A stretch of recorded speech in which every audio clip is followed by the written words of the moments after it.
पटरी की मरम्मत मुकम्मल हो चुकी। ट्रेन कुछ ही देर में रवाना होगी। गाड़ी जाने वाली है। शुक्र है खुदा का। सफर में हूँ पर खबरों से दूर नहीं, क्योंकि जानते रहना लाजमी है। तो अभी अपना फोन उठाइए और समा SMS न्यूज अलर्ट्स हासिल करने के लिए SA टाइप कीजिए और भेज दीजिए 8125 पर। समा SMS न्यूज अलर्ट्स, जानते रहना लाजमी है।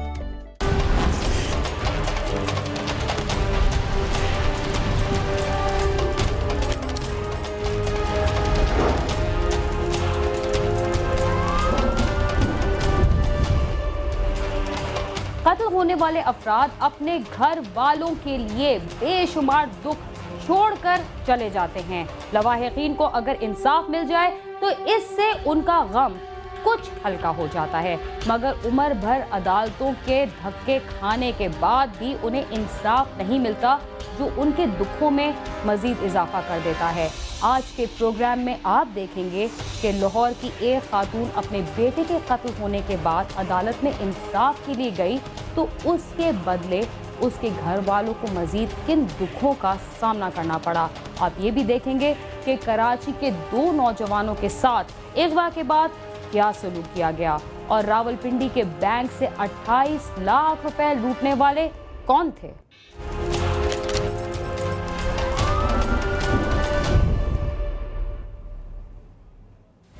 लाहौर की नफीसा जब अपनी 2 बेटियों के साथ घर से बाहर निकली तो बस स्टॉप पर उसके साथ क्या बीती। उसकी 2 बेटियां अपने घर क्यों ना लौट सकीं और उन्हें फोन पर धमकियां देने वाला कौन था।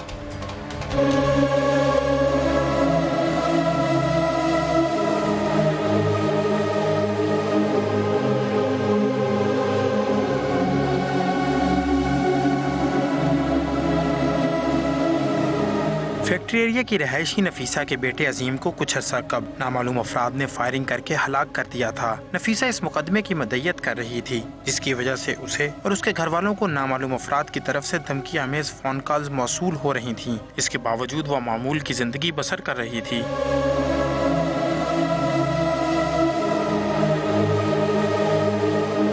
मकतूल अजीम के घर वालों का कहना है कि हमें आए रोज तंग किया जाता था कि मुकदमे की पैरवी ना करें वरना बहुत बुरा होगा, लेकिन नफीसा पीछे न हटी और अपना काम जारी रखा। उनका कहना था कि इन धमकियों की इतला कई दफा पुलिस को दी गई, लेकिन उन्होंने सुनी अनसुनी कर दी। भाई भी कत्ल हुआ है, उसका भी अभी तक कोई पता नहीं चला।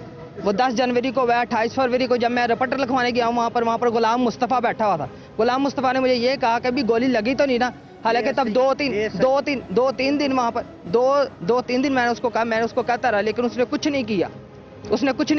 कोई यानी रपड़नी उसने कुछ नहीं किया। मैंने CCPO को भी किया, DIG को भी एप्लीकेशन भेजी, IG को भी भेजी है, लेकिन उन्होंने कुछ नहीं किया। नफीसा मामूल के मुताबिक अपनी 2 बेटियों मारूख और सना के साथ घर से बाजार के लिए निकली और फैक्ट्री एरिया की हदूद में जनरल अस्पताल के सामने रक्शे का इंतजार कर रही थी कि नामालूम मोटरसाइकिल सवारों ने उन पर अंधाधुंध फायरिंग कर दी और मौका से बआसानी फरार होने में कामयाब हो गए। हम 3 बहनें और एक मामा के साथ हम लोग जा रहे थे चर्च के लिए, तो वहाँ पे हमारे ऊपर फायरिंग कर दी गई। हमने देखा नहीं है उन्हें। फायरिंग की जद में आकर नफीसा और उसकी 24 साला बेटी मारूख शदीद जख्मी हो गयी, जबकि सना मौजज़ाना तौर पर महफूज रही। नफीसा को अस्पताल पहुँचाया गया, जहाँ वो ज्यादा खून बह जाने की वजह से दम तोड़ गई। उसकी लाश कार पहुँची तो कोहराम बर्पा हो गया। मकतूल की बहन का कहना था कि पहले जालिमों ने मेरे भाई को कत्ल किया और अब मेरी माँ को भी हमसे छीन लिया। हम पे 4 फायर हुए, मेरी वालदा को 3 फायर लगे, मेरी बहन को 1 फायर लगे। पहले भी हमारे भाई के साथ उसको भी डेथ हो गया, फिर भी पुलिस ने कुछ किया। सड़क से पुलिस जा रही है, हमने उसको बुलाया भी है, उसने सुना नहीं है हमारी बात, वो चली गई तमाशा देख के।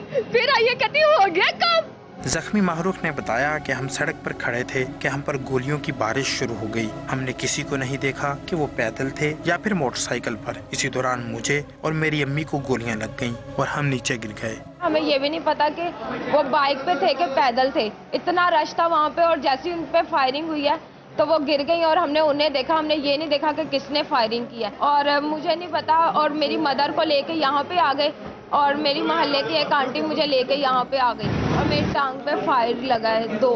पुलिस हस्बे रवायत इस मामले से जान छुड़ाती नजर आई और कत्ल का सुराग लगाने की बजाय इसे दरीना दुश्मनी का रंग दे दिया। पुलिस हुक्काम का कहना था कि नफीसा और उसके बेटे के कत्ल के वाक़यात दरीना दुश्मनी का नतीजा हो सकते हैं। ये वाक़या आज हुआ है, अनफॉर्चुनेट है। पुलिस ने रिस्पॉन्ड प्रॉपरली किया है।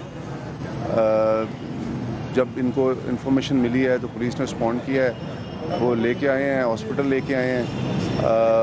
एक जो है विक्टिम वो फौत हो गए हैं।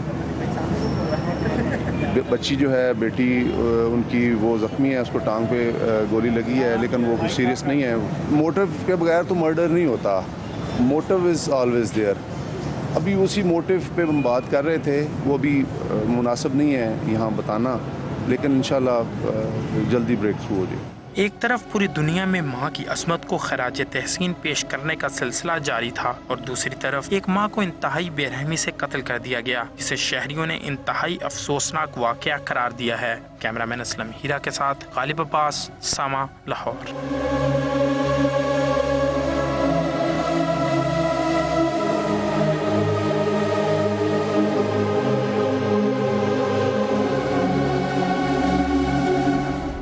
पुलिस जब शहरियों की जानो माल के तहफ़्फ़ुज़ में नाकाम हो जाए तो वो अपने आप को गैर महफूज समझने लगते हैं। यूँ तो हमारे मुल्क के हर शहर में रहने वाले अफराद डाकुओं के हाथों परेशानी का शिकार हैं, मगर सिंध के दूसरे बड़े शहर हैदराबाद में आजकल डाकू शहरियों के साथ क्या सलूक कर रहे हैं, देखते हैं इस रिपोर्ट।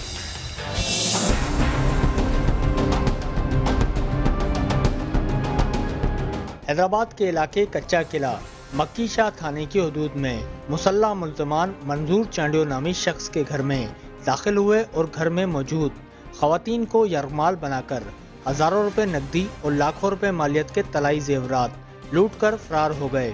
जब मैं ऊपर थी रोटी पका रही थी तो उन्होंने ऊपर आया, एक आदमी आया ऊपर, तो मेरा मोबाइल खींचा और मुझे हाथ पकड़ के नीचे लेके आए, या इस कमरे में लेके गए। हम सब इस कमरे में थे।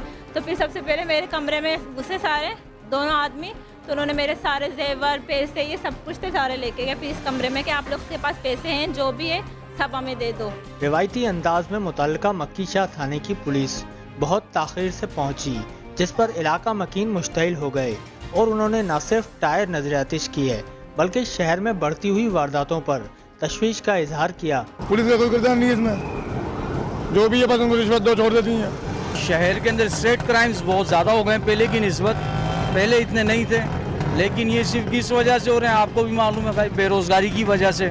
पुलिस हुक्काम का कहना है कि उन्होंने शहर में नाकाबंदी करके स्नैप चेकिंग शुरू कर दी है और मुल्ज़मान को जल्द ही गिरफ्तार कर लिया जाएगा। 15 एक्टिव नहीं था, उसको एक्टिव कर दिया है, रैपिड फोर्स एक नई बना दी है, हमने 60 पॉइंट के ऊपर डिप्लॉयमेंट की है और 6 पेरीफेरियल जो हैदराबाद के आउटर पॉइंट है उसको हमने स्ट्रेंथन किया। शहरियों ने मुतल्लिका हुक्काम से मुतालबा किया है कि स्ट्रीट क्राइम्स के खात्मे के लिए मौसर इक़दामात किए जाएं ताकि शहरी सुख का सांस ले सकें। आशिक हुसैन शाह, समा, हैदराबाद।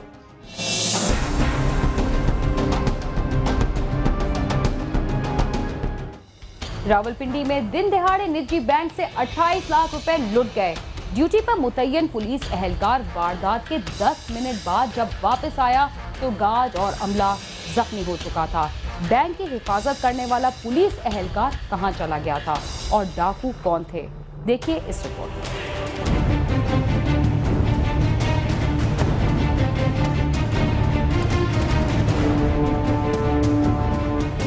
बैंकों में डकैती की वारदातें अब स्ट्रीट क्राइम की तरह बढ़ती जा रही हैं और डकैत बैंक ऐसे लूटते हैं जैसे चलते चलते किसी का पर्स छीन लिया जाए। इस्लामाबाद के बाद रावलपिंडी का एक और बैंक भी डाकुओं का निशाना बन गया। थाना सिविल लाइंस के इलाके ढेरी हसनाबाद में बैंक खुलने के सिर्फ 7 मिनट के बाद 5 मुसल्ला अफराद इसमें दाखिल हुए और असलहे की नोक पर अमले को यरगमाल बना लिया। डाकू बैंक में मौजूद 27,99,000 रुपए की कैश ले उड़े और मुजाहमत करने पर बैंक के गार्ड मोहम्मद रमजान और डिप्टी मैनेजर अब्दुल कयूम को पिस्तौल के बट मारकर शदीद जख्मी कर दिया। जब मैंने एक कदम अंदर रखा दरवाजा खोलकर, साथ ही जो है ना वो उनका जो है ना डाकू खड़ा था पिस्टल लिए हुए, बाकी जो है ना साहब बैठे हुए थे जितने भी। बस मैंने कोशिश की बाहर निकली मगर उसने मेरी कमीज पकड़ ली। गार्ड है उसको जख्मी किया और जो सेकंड अफसर है उसको भी जख्मी किया और जो कैशियर वगैरह उनको थप्पड़ छप्पड़ मार के उनसे कैश इकट्ठी की। बैंक के अंदर भी फायर किया, फिर बाहर निकल के बैंक के बाहर भी एक फायर किया और फायर करने के बाद वो मोटरसाइकिल पे बैठ के सामने गली में से भाग गए। 3 लड़के एक बाइक पे थे और एक और लड़का था जो उनके साथ पीछे बैठा है। उसके हाथ में एक बैग था और उनने चादर वगैरह ली हुई थी। रावलपिंडी के हसास इलाके में होने वाली इस वारदात ने सख्त सिक्योरिटी के दावे की कलई खोल दी है। डकैत वारदात करने के बाद बैंक में लगे सीसीटीवी कैमरों की फुटेज भी हमरा ले गए। बैंक में तैनात पुलिस एहलकार नदीम वारदात के 5 मिनट बाद बैंक में पहुंचा। दंदनाते फिर रहे हैं जो जितने भी डकैत हैं, ये मतलब है जहाँ मर्जी है या कार्रवाई करके भाग जाते हैं। इंतजामिया यहाँ मतलब है जो पुलिस है वो कंट्रोल करे इलाके का। इंतजामिया की जो है ना गफलत की वजह से हुआ है, क्योंकि जो पुलिस वाला होता अगर बाहर बैठा हुआ तो ये काम ना होता। पुलिस वाला की ड्यूटी थी वो था, यहाँ पे नहीं था। वो उसके बाद आया। पुलिस ने बैंक को सील करके अमले से तफ्तीश शुरू कर दी, जबकि बैंक लूटने वालों के फिंगरप्रिंट्स हासिल करने की कोशिश की जा रही है। पुलिस हुकाम का कहना है कि डाकू बैंक कार्ड से छीनी गई राइफल इसी थाने के इलाके हॉर्ले स्ट्रीट में फेंक कर फरार हो गए। हमने जो है नाकाबंदी वगैरह करा दी है और तमाम जो है रिकॉर्ड याफ्ता उनकी पड़ताल कर रहे हैं और इंशाल्लाह बहुत जल्द हम मुलजमान को गिरफ्तार कर लेंगे। फिंगरप्रिंट हमने लिफ्ट करा लिए हैं, ये जो मैच करेंगे। इसके अलावा वो अपने साथ न कैमरे वगैरह अपने साथ ले गए हैं मुलजमान, तो और मज़ीद हमें काफ़ी एविडेंस मिली है, हम इंशाल्लाह बहुत जल्द ट्रेस कर लेंगे।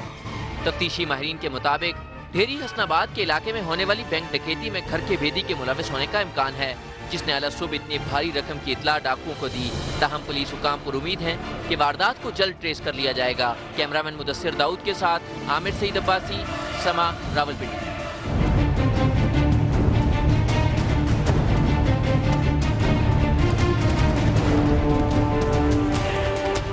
जब ड्यूटी पर मुतय्यन पुलिस एहलकार अपनी जगह पर मौजूद ना हो तो डाकुओं को कौन रोक सकता है। वक्त हुआ एक मुख्तसर से वक्फे का, आप समा के साथ ही रहिए।